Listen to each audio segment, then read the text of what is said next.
What's going on?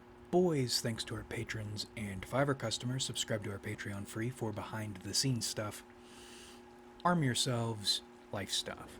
And I'm in such a weird state, we may stay in getting to the point mode for a while. We'll see what happens. Now, getting into storytelling is one of the best things you can do. And how you learn or where you learn storytelling will affect how storytelling works as a tool in your life. As in, I didn't learn storytelling in relation to groups of people, I learned storytelling in relation to YouTube. So, my storytelling and an extroverted person's, let's say, storytelling will be different, but there will be overlap, and it's still a good thing to know how to do. Now, the first function of storytelling is storytelling as shield or as medicine. I don't know about you, but one of the most painful aspects of being alive is how random and unfair and pointless everything seems most of the time, especially considering how powerless you are against all of it. But storytelling helps protect you from what life is. First, it helps you build your own normality anchors and maybe time anchors. First, you learn to start connecting up your life events into a timeline. And everyone does this, but if you ask people about their lives, ask them to give you their life story, you'll notice it feels like hay. It is a dry chronological series of events with ups and downs, but dry and thereby aimless feeling. There's no thesis. And when you're living a life that doesn't have a thesis statement, although there is an order, this chronological order, your life is just a series of events linked together by time.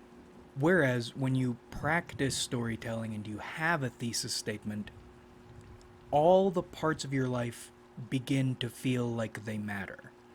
Even the parts you dislike or aren't happy about, they still serve the purpose of this narrative you're living. And on the most basic level, that makes your life feel more interesting. It makes you better able to get people interested in your life if that's what you want to do. But it also serves two additional purposes. First, you begin to pay attention to the angle in everything.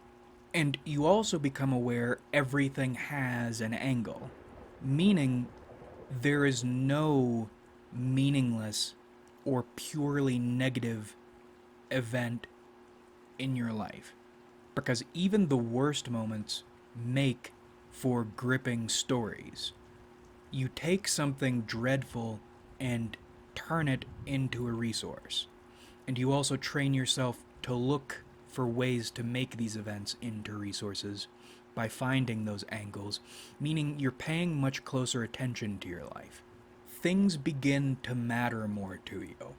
And I think this doesn't just affect the way you live your life, it's also the way, or it also affects the way you think about your life in relation to other people. Because as you're building these stories, you're thinking about ways you can deploy them on people for maximum effect, whatever effect you want that to be.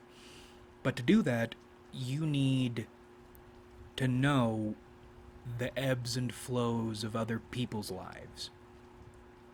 Relating points, I should say. Like anchor points, points at which people can and will relate to some shitty event or good event in your life. So, when one of these dreadful, random, humiliating, powerless moments hits you, one, you aren't blown completely off course. because you have a course. Your life is not just a series of events. You are moving in a direction. And maybe this event takes you away from that direction, but you still have that direction to hold on to, or at least a direction. And also, your life begins to feel like it matters more, because everything that happens does matter as a resource in your storytelling.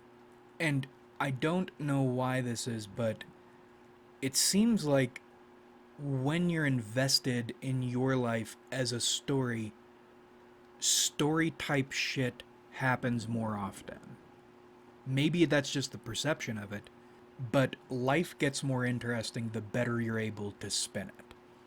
It almost feels like maybe life wants to be spun. And then there's the sword side, which we dipped into a little bit in this last section. But storytelling makes you better at convincing people. Because people have their buzzwords, they have their imperatives, they have their this and their that, specific to whatever lifestyle they're leading.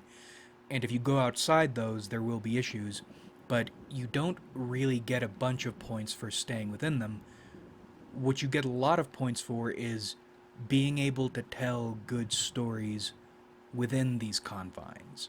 Because everybody likes a good story. As in, I didn't. I mean, you deal with the legal system, you realize law isn't what you think it is, it's all interpretation. But I didn't realize how narrative focused law is. And it's the same with advertising. In the same way, the law is something you sort of need to be aware of and stay within.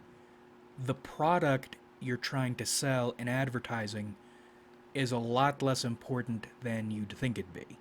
In every situation, you win by being able to tell a compelling story. Knowing the structures, knowing the relating points, knowing how to twist and turn.